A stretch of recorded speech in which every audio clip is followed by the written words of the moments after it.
नमस्कार साथियों, स्वागत है आपका बैंक 24 यूट्यूब चैनल पर। बहुत बहुत साथियों, आज बैंकों की बैलेंस शीट पढ़ लेंगे कि बैलेंस शीट आखिर बैंकों की पढ़ी कैसे जाती है। जैसे मैं बोलता हूँ, डिफरेंट डिफरेंट इंडस्ट्री को पढ़ने का डिफरेंट डिफरेंट क्राइटेरिया होता है। तो आखिर बैंकों की बैलेंस शीट पढ़ने का क्या क्राइटेरिया है और कैसे देखी जाती है। देखो क्या है, बैंक के जो रियल इनकम है ना, वो इंटरेस्ट इनकम है। क्योंकि बैंक क्या कोई कोई चीज़ बनाता तो है नहीं भाई। बैंक के पास में पैसा कहाँ से आता है? बैंक के पास में पैसा आता है जो कार लोन है, होम लोन है, या मतलब किसी का पर्सनल लोन है। तो इन लोन का जो इंटरेस्ट आता है वही बैंकों की इनकम होती है। या फिर जो आप मोबाइल एसएमएस चार्ज लगा दिया, कोई कार्ड का चार्ज है, या कोई अपना चेक बाउंस हो गया उसका जो जो चार्ज लगता है, क्रेडिट कार्ड की कोई किस्त है या क्रेडिट कार्ड बाउंस हो गया उसका जो चार्ज लगता है। तो ये जो डिफरेंट डिफरेंट तरीके के चार्जेस लगते हैं ना, वही बैंक की इनकम होती है या फिर इंटरेस्ट इनकम होती है। तो बैंकों की जब बैलेंस शीट पढ़ो तो उस बैलेंस शीट की जो रियल इनकम समझो, एक तो इंटरेस्ट इनकम, दूसरा जो चार्जेस वगैरह एसएमएस वगैरह की इनकम, क्रेडिट कार्ड बाउंस हो जाना, ईएमआई बाउंस हो जाना, तुम्हारा चार्जेस वगैरह जो अन्य लेता है, वो आपने कोई डिस्क वो निकालनी है, अपनी बहुत पुरानी डाटा निकालना है तो उसका बैंक कुछ आपसे चार्ज पे करता है, या आपका कोई चेक वगैरह बाउंस हो गया तो उसका चार्ज पे करता है। तो वो सब ना बैंक की एक इनकम होती है। तो डिफरेंट आप समझो कि बैंक का रियल इनकम का जरिया क्या है। एक तो जो उसने दूसरों को लोन दे रखा, उस लोन से जो मिलने वाली इंटरेस्ट है, उसका ब्याज है, वो बैंक की इनकम है। आपने चेक लगाया, चेक आपका बाउंस हो गया तो जो पैसा लेगा बैंक से वो आप इनकम है।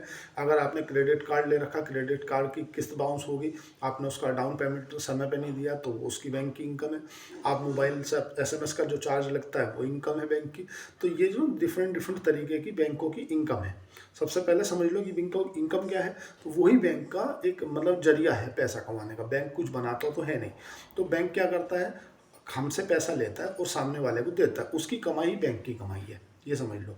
जब आप बैंक आता है ना, बैंक के पास टोटल पैसा टोटल इनकम कहलाता है। तो total income minus total expense, interest income, मतलब जो टोटल इंटरेस्ट इनकम हमारे पास बैंक के पास में, उसके पास से बैंक ने जो इंटरेस्ट दिया, मान लो बैंक ने 100 करोड़ रुपया किसी से 10% के हिसाब से लिया, और वही 100 करोड़ रुपया बैंक ने डिफरेंट डिफरेंट क्लासेस में 20% के हिसाब से इंटरेस्ट पे दे दिया। तो बैंक के पास में टोटल जो इंटरेस्ट आएगा वो एक साल का आएगा 20 करोड़ रुपया। तो टोटल इंटरेस्ट कितना आया बैंक के पास? 100 करोड़ रुपया, 20 करोड़ रुपया। उसमें से बैंक ने कितना दे दिया? 10 करोड़ रुपया। तो बैंक के पास में टोटल एनआईआई कितना बचा, नेट इंटरेस्ट इनकम? 10 करोड़ रुपया। तो जो 10 करोड़ रुपया बैंक की इनकम बची ना, उसे आप बोलोगे टोटल बैंक की इनकम। उसमें बैंक का अदर इनकम जुड़ जाएगी। अदर इनकम, जैसे बैंक को क्या करता है, बहुत से एसेट वगैरह होल्ड करता है बैंक, क्या बहुत से बॉन्ड वगैरह होल्ड करता है बैंक, क्या गोल्ड वगैरह का भी मतलब अलग से इनकम आती है। बैंक ने अगर किसी आर आई एफ सी के या डिफरेंट डिफरेंट क्लासेस के जो बॉन्ड है ना वो होल्ड कर रखे, उनका डिविडेंड आता है। या बैंक की जो ये अदर इनकम जो मैंने आपसे जुड़वाई कि भाई उसमें क्रेडिट कार्ड है, फलाना है, चेक बाउंस हो जाना है, तो ये इंटरेस्ट इनकम में तो नहीं जुड़ेगी, नहीं, ये तो अदर इनकम में जुड़ेगी। तो ये बैंक का क्या हुआ, अदर इनकम होगी। तो जब ये दोनों जुड़ जाएगी तो बैंक की टोटल इनकम कहलाएगी।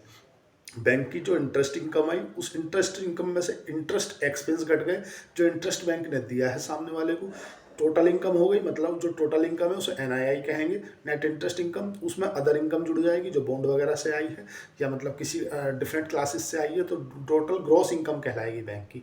जो टोटल ग्रॉस इनकम है ना बैंक की, वो क्या है बैंक का, विदाउट प्रॉफिट दिए हैं, मतलब वो उसके बाद उसमें से जो ग्रॉस इनकम है ना, उसमें से ऑपरेटिंग एक्सपेंस घटेंगे। ऑपरेटिंग एक्सपेंस मतलब ब्रांच का खर्चा, स्टाफ का खर्चा, सॉफ्टवेयर का खर्चा, इलेक्ट्रिसिटी कॉस्ट का खर्चा। तो मतलब वो क्या कहलाएगा, वो कहलाएगा ऑपरेशन खर्चा, मतलब वो ऑपरेशन है। तो वो बैंक का क्या कहलाया, पीपीओपी, प्री प्रोविजनिंग ऑपरेटिंग प्रॉफिट। भाई बैंक की जो ग्रॉस इनकम है ना, उस ग्रॉस इनकम में से बैंक ने ऑपरेटिंग खर्चा घटा दिया, जिसे आप ऑपरेटिंग एक्सपेंस बोलते हैं। जैसे ब्रांच का खर्चा, स्टाफ का खर्चा, सॉफ्टवेयर का खर्चा, या मतलब रेंट का खर्चा, इलेक्ट्रिसिटी खर्चा, जो खर्च बैंक ने घटाया, उसके बाद में जो बाद में बैंक के पास इनकम निकल के आएगी ना, उसे बोलेंगे पीपीओपी, प्री प्रोविजनिंग ऑपरेटिंग प्रॉफिट। अब प्री प्रोविजनिंग ऑपरेटिंग प्रॉफिट में से, टोटल में से, उसमें से प्रोविजनिंग हटा देंगे। अगर बैंक ने 100 करोड़ रुपए लोन दिया तो बैंक उसमें से 2-5% के आसपास प्रोविजनिंग अलग से निकाल के रखता है कि अगर हमारा ये लोन खराब हो गया तो उस कंडीशन में क्या होगा कि हमें वो पैसा दे देंगे हम। तो वो क्या हुआ, प्रोविजनिंग हुआ। तो जब बैंक का पीपीओपी में से, प्री प्रोविजनिंग ऑपरेटिंग प्रॉफिट में से प्रोविजनिंग निकाल देंगे, तो फिर उसके बाद निकल के आ जाएगा तुम्हारा पैट, प्रॉफिट बिफोर टैक्स। क्या प्रोविजनिंग निकाल दिया, प्रोविजनिंग निकालने के बाद वो क्या निकल के आया, पीबीटी, प्रॉफिट बिफोर टैक्स। और जब पीबीटी या आप प्रोविजनिंग निकालने के बाद उसे इबिटा भी बोल सकते हो, तो जो पीबीटी निकल गया है ना, प्रॉफिट बिफोर टैक्स, उसमें से बैंक टैक्स दे देगा, जितने भी बैंक के ऊपर जो टैक्स निर्धारित किया जा रहा है, जब वो टैक्स निकल जाएगा उसमें से, तो फिर वो कहलाएगा पैट, प्रॉफिट आफ्टर टैक्स।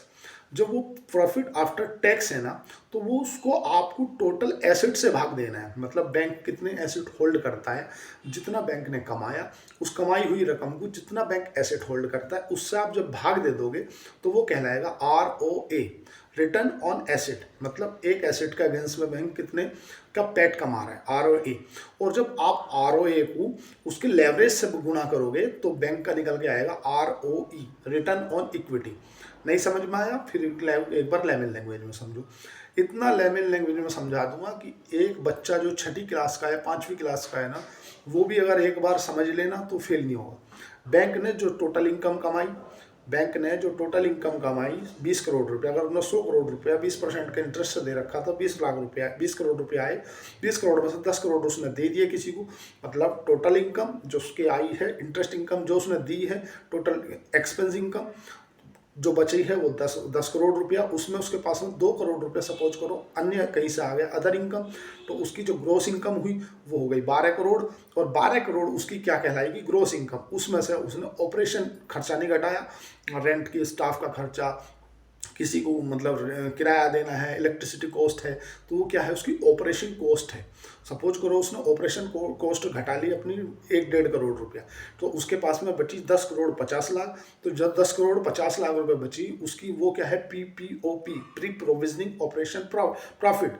अब उसने मान लो उसने जो दे रखा है, उसने 50 लाख रुपया निकाल के रख दिया कि यार ये मेरा प्रोविजनिंग है, अगर मेरा कोई लोन खराब हो जाएगा तो मैं इसमें से पैसा निकाल के इसमें मिला लूँ जिससे बैंक की बैलेंस शीट खराब ना हो। तो उसने 50 लाख वहाँ निकाल के रख दिए, तो उसका PBT, प्रॉफिट बिफोर टैक्स, कितना बचा, उसका PBT बचा 10 करोड़, क्योंकि 20 करोड़